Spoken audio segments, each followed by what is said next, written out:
घरी दत्त जयंती कशी साजरी करायची याची खूप सविस्तर माहिती दिली आहे. पण आपण फक्त काय करायचं याची एक यादी नाही पाहणार आहोत. आपण या दिवसाच्या म्हणजे आध्यात्मिक प्रवासाचा एक मागोवा घेऊया.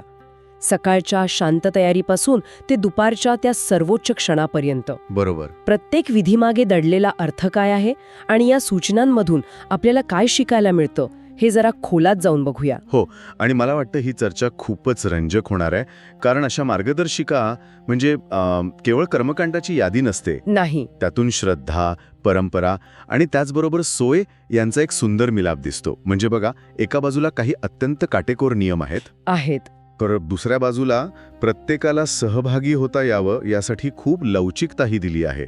चला तर मग यातील प्रत्येक पैलू उलगडून पाहूया. चला.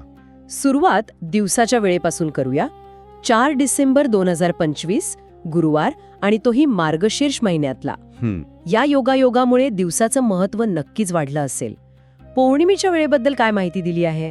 हो, पौर्णिमा तिथीची वेळ दिली आहे. ती 4 डिसेंबरला सकाळी 8:38 सुरू होईल.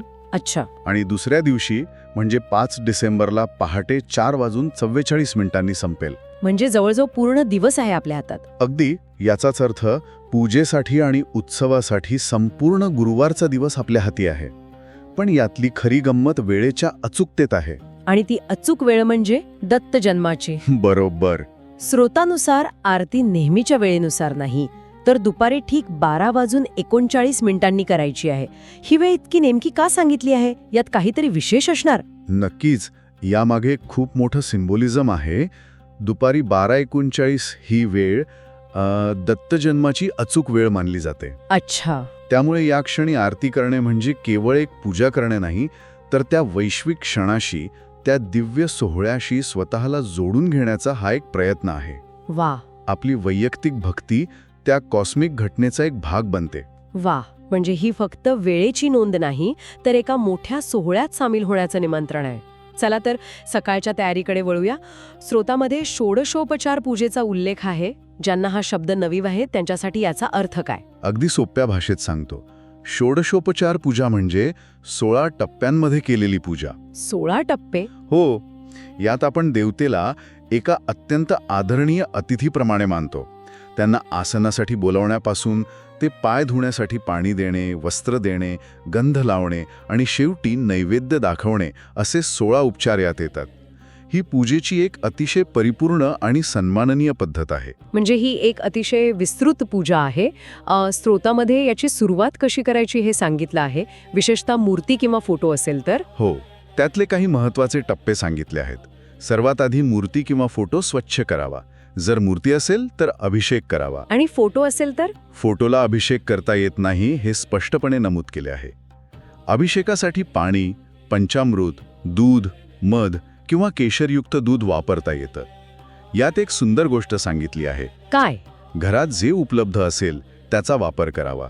म्हणजे भक्ती महत्वाची, वस्तू नाही. ही लवचिकता खूप महत्वाची आहे. म्हणजे सहभागाला जास्त महत्व आहे, कर्मकांडाच्या परिपूर्णतेला नाही. अगदी. अभिषेकाच्या वेळी काही विशिष्ट मंत्रांचाही उल्लेख आहे, जसे की गणपती अथर्वशीर्ष, पुरुष सूक्त, श्री सूक्त. या मंत्रांची निवड का केली असावी? या मंत्रांच्या निवडीमागे एक सुंदर रचना आहे. गणपती अथर्वशीर्षाने पूजेतील सर्व विघ्न दूर होतात. त्यानंतर पुरुष सूक्त आणि श्री सूक्त हे वैश्विक निर्मिती आणि देवी लक्ष्मीच्या कृपेशी संबंधित वैदिक मंत्र आहेत. या मंत्रांच्या ध्वनीतून एक अत्यंत पवित्र आणि शक्तिशाली वातावरण निर्माण करण्याचा उद्देश आहे. यातही पुरुष सूक्त आणि स्त्री सूक्त 16 वेळा म्हणण्याचा सल्ला आहे, जे अतिउत्तम मानलं गेलं आहे. पण 16 वेळा म्हणजे? हो, कठीण आहे. म्हणूनच इथेही सोय दिली आहे की शक्य नसल्यास एकदा म्हटलं तरी चालेल. पुन्हा तीच गोष्ट, पार्टिसिपेशन ओव्हर कोफॅक्शन. मला वाटतं हा या संपूर्ण मार्गदर्शिकेचा गाभा आहे. अगदी बरोबर. अभिषेकानंतर जे तीर्थ तयार होतं त्याबद्दल काही सूचना आहेत का? हो, त्या तीर्थाला अमृत समान मानलं जातं. ते घरातील सर्वांनी थोडे थोडे प्राशन करावे, घरात शिंपडावे आणि उरलेलं तीर्थ तुळशीला सोडून इतर कोणत्याही झाडाला अर्पण करावा असं सांगितलं आहे. 1 मिनिट, तुळशीला का नाही? हा एक रंजक नियम आहे. बरोबर. यामागे एक आध्यात्मिक शिष्टाचार आहे. तुळस ही स्वतः एक देवता मानली जाते. हो. तिला स्वतःचा स्वतंत्र नैवेद्य आणि पूजा असते. त्यामुळे दुसऱ्या देवतेच्या अभिषेकाचं तीर्थ तिला अर्पण केलं जात नाही. जसं आपण एखाद्या मोठ्या पाहुण्याला उरलेलं अन्न देत नाही, तसंच काहीसा भाव यामागे आहे. काय सुंदर विचार आहे. म्हणजे प्रत्येक गोष्टीत एक खोल अर्थ दडलेला आहे. आता अभिषेकाने देव शुद्ध झाले, त्यानंतर येतो सजावटीचा भाग. इथे श्रुतामध्ये एक विरोधाभास मांडला आहे. अक्कलकोटचे स्वामी महाराज तर दिगंबर अवस्थेत राहत. मग त्यांच्याच रूपाला म्हणजेच दत्तात्रेयांना वस्त्र अर्पण करण्यामागे काय भावना असू शकते? हा खूप सुंदर प्रश्न आहे आणि याचं उत्तर असं आहे की देवाला या भौतिक गोष्टींची गरज नसते, हे खरंय. पण ही सजावट, ही वस्त्र देवाची गरज नसून भक्ताची भावनिक गरज आहे. भक्ताची गरज. हो, ही भक्ताची अभिव्यक्ती आहे. जसं आपण आपल्या मुलाला सणादिवशी सजवतो, त्यामागे प्रेमाची आणि आनंदाची भावना असते. तसंच आपला देव सुंदर दिसावा ही भक्ताची इच्छा असते. ही पूर्णपणे भक्तीच्या पातळीवरची गोष्ट आहे. म्हणजे ही सेवा देवासाठी कमी आणि भक्ताच्या समाधानासाठी जास्त आहे. काय काय अर्पण करायला सांगितलं आहे? मूर्तीला स्वच्छ पुसून झाल्यावर हिना अत्तर लावण्याचा सल्ला दिला आहे, कारण तो सुगंध त्यांना प्रिय आहे असं मानलं जातं. अच्छा. वस्त्र, फेटा आणि विशेषतः पिवळ्या फुलांचा हार अर्पण करावा आणि त्यातही जर चाफ्याचं फूल मिळालं तर सोन्याहून पिवळं असं वर्णन केलं आहे. पिवळ्या रंगाला या दिवशी विशेष महत्त्व आहे. आता आपण दिवसाच्या सर्वात महत्वाच्या आणि कळसाच्या क्षणाकडे येतोय. हो. दत्तजन्माच्या ठीक आधी करायची सेवा, गुरुचरित्र वाचन. दुपारी 11:15 वाजता 4था अध्याय वाचायला सांगितला आहे. पण यातही काहीतरी वेगळे नियम आहेत नाही का? हो, आणि हे नियम खूपच रंजक आहेत. यात फक्त 4था अध्याय वाचायचा आहे, पण गंमत म्हणजे तो पूर्ण नाही वाचायचा. काय? फक्त ओवी क्रमांक 41 पर्यंतच वाचन करायचं आहे. अध्याय अर्धवट सोडायला सांगणं हे थोडं विचित्र वाटतं. बहुतेक ठिकाणी तर अध्याय पूर्ण करण्यावर भर असतो. मग इथे 41व्या ओवीवरच थांबायला का सांगितलंय? यामागे एक अप्रतिम विचार आहे. ही 41वी ओवी त्या कथेचा सर्वोच्च बिंदू आहे. हा तो क्षण आहे जेव्हा अनुसूया मातेच्या पातिव्रत्याच्या सामर्थ्यापुढे ब्रह्मा, विष्णू, महेश हे तिन्ही देव लहान बाळं बनतात. अच्छा. म्हणजे अध्याय पूर्ण करणं हे ध्येय नाही, तर त्या दिव्य क्षणावर, त्या परिवर्तनाच्या कल्पनेवर लक्ष केंद्रित करणे, त्यावर मनन करणे हे खरं ध्येय आहे. म्हणजे जणू काही आपण त्या क्षणाला पॉज करून त्यातच रमून जायचंय. अगदी, तुम्ही बरोबर शब्द वापरला. अविश्वसनीय. म्हणजे ही कृती म्हणजे केवळ वाचन नाही, तर एक प्रकारचं ध्यान आहे. वाचन पूर्ण झाल्यावर काय करायचं? वाचन पूर्ण होताच मोठ्या आवाजात 3 वेळा अवधूत चिंतन श्री गुरुदेव दत्त असा जय जयकार करायचा आणि ग्रंथ झाकून ठेवायचा. आणि ज्यांच्याकडे ग्रंथ नाही त्यांच्यासाठी? हो, इथेही एक व्यावहारिक सूचना दिली आहे. ज्यांच्याकडे ग्रंथ नाही त्यांनी काळजी करू नये. ते गुगलवरून PDF डाउनलोड करू शकतात किंवा YouTubeवर ऑडिओ स्वरूपात ऐकू शकतात. सेवेत कोणताही अडथळा येऊ नये हाच उद्देश. ज्यांना ही कथा माहीत नाही त्यांच्यासाठी आपण थोडक्यात सांगू शकतो का? अनुसूया मातेच्या परीक्षेची ही कथा खूपच प्रेरणादायी आहे. नक्कीच. ही कथा खूप सुंदर आहे. थोडक्यात सांगायचं तर अनुसूया मातेच्या पातिव्रत्याची कीर्ती तिन्ही लोकांत पसरली होती. तेव्हा ब्रह्मा, विष्णू आणि महेश यांनी तिची परीक्षा घ्यायचं ठरवलं. ते साधूंच्या वेशात तिच्या आश्रमात आले आणि त्यांनी भोजनाची मागणी केली. पण त्यांनी एक विचित्र अट घातली. कोणती अट? त्यांनी म्हटलं, आम्हाला विवस्त्र होऊन भोजन वाढ. ही तर खूप कठीण अट होती. हो. अनुसूया माता धर्मसंकटात पडली. अतिथींना विन्मुख पाठवणं हे पाप होतं.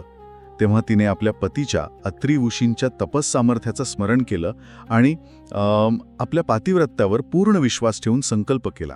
आणि मग तिने पतीच्या पायावरचं तीर्थ त्या तिन्ही साधूंवर शिंपडलं आणि त्याच क्षणी त्या तिन्ही देवांचं रूपांतर लहान बाळांमध्ये झालं.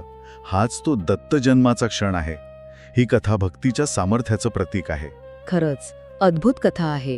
गुरुचरित्र वाचनाव्यतिरिक्त इतरही काही सेवांची यादी दिली आहे, जेणेकरून प्रत्येकाला आपल्या वेळेनुसार काहीतरी करता येईल. बरोबर. यात अनेक पर्याय आहेत. जसे की स्वामी चरित्र सारामृताचे 21 वेळा पारायण करणे. 21 वेळा? हो. किंवा ज्यांना संपूर्ण गुरुचरित्र वाचायला वेळ नाही त्यांच्यासाठी 7 अध्यायांच्या संक्षिप्त गुरुचरित्राचे पारायण करण्याचा पर्याय आहे. याशिवाय नामस्मरणावर खूप भर दिला आहे. नामस्मरणात कोणते जप सांगितले आहेत? दिगंबरा दिगंबरा श्रीपाद वल्लभ दिगंबरा, श्री स्वामी समर्थ आणि दत्त गायत्री मंत्र या प्रत्येकी मंत्राचा 11 माळा जप करण्यास सुचवला आहे. बरेच पर्याय आहेत. हो, यासोबतच दत्त चालीसा किंवा दत्त बावणी पठण करण्याचाही पर्याय आहे. म्हणजे प्रत्येकाच्या आवडीनुसार आणि सोयीनुसार सेवेची निवड करण्याची पूर्ण मुभा आहे. सेवा आणि नामस्मरणासोबतच दानाचंही महत्त्व सांगितलं आहे. कलियुगात दानाला विशेष महत्त्व आहे असं म्हटलं जातं. हो, स्रोत सांगतो की कलियुगात नामस्मरण आणि दान हे दोनच सर्वश्रेष्ठ मार्ग आहेत. या दिवशी विशेषतः पिवळ्या वस्तूंचं दान करण्यास सांगितलं आहे. पिवळ्या वस्तू? हो, जसं की केळी, पिवळी मिठाई किंवा पिवळी फळं. हे दान गरजू व्यक्तीला मंदिरात किंवा मठात करावं. आणि यात यथाशक्ती हा शब्द खूप महत्वाचा आहे. यथाशक्ती म्हणजे क्षमतेनुसार. या शब्दावर भर देण्यामागे काय विचार असावा? याचा अर्थ असा की तुम्ही किती दान देता यापेक्षा कोणत्या भावनेने देता हे महत्वाचं आहे. बरोबर. दानामुळे अहंकार वाढता कामा नये. आपल्या क्षमतेनुसार अगदी लहान गोष्ट दान केली तरी ती देवाला पोचते हा विश्वास यात दडलेला आहे. हे दानाच्या क्रियेला अधिक समावेशक बनवतं. आता उपवासाबद्दल बोलूया. या दिवशी उपवासही असतो. तो कसा करायचा आणि कधी सोडायचा याबद्दल काही सूचना आहेत का? हो, हा उपवास एकादशीच्या उपवासाप्रमाणे करावा असं सांगितलं आहे. आणि तो दुसऱ्या दिवशी म्हणजे 5 डिसेंबरला सोडावा. अच्छा. तो सोडण्यापूर्वी देवाला नैवेद्य दाखवावा आणि तो नैवेद्य दुपारच्या 12 वाजेपर्यंत दाखवावा. कारण दुपारची वेळ ही दत्तात्रेयांच्या भिक्षेची वेळ मानली जाते. हा एक सुंदर संदर्भ आहे. या संपूर्ण मार्गदर्शिकेत एक गोष्ट प्रकर्षाने जाणवते की काही कारणास्तव ज्यांना हे विधी करता येत नाहीत त्यांच्यासाठीही विचार केलेला आहे. हो. आणि हा खूप संवेदनशील आणि महत्त्वाचा मुद्दा आहे. जर काही अडचण असेल, जसं की शारीरिक अस्वस्थता, सुतक किंवा स्त्रियांसाठी मासिक धर्माचे दिवस, तर अशा वेळी निराश होऊ नये असं स्पष्टपणे सांगितलं आहे. सेवा करता न येणं हे आपल्या हातात नसतं. याची जाणीव ठेवून फक्त नामस्मरण करण्यावर भर द्यावा. श्री स्वामी समर्थ या मंत्राचा जप करावा. भक्ती ही शारीरिक क्रियेपेक्षा मानसिक स्थितीवर जास्त अवलंबून असते हा संदेश यातून मिळतो. आणि अजून एक महत्त्वाची सूचना दिली आहे की एका दिवसात संपूर्ण गुरुचरित्राचे पारायण करण्याचा अट्टहास करू नये. अगदी बरोबर. कारण ते व्यावहारिकदृष्ट्या शक्य होत नाही आणि त्यात घाई होते. त्याऐवजी एकाग्रतेने संक्षिप्त गुरुचरित्र वाचावं किंवा इतर सेवा कराव्यात. पुन्हा तोच मुद्दा समोर येतो, गुणवत्ता महत्वाची, संख्या नाही.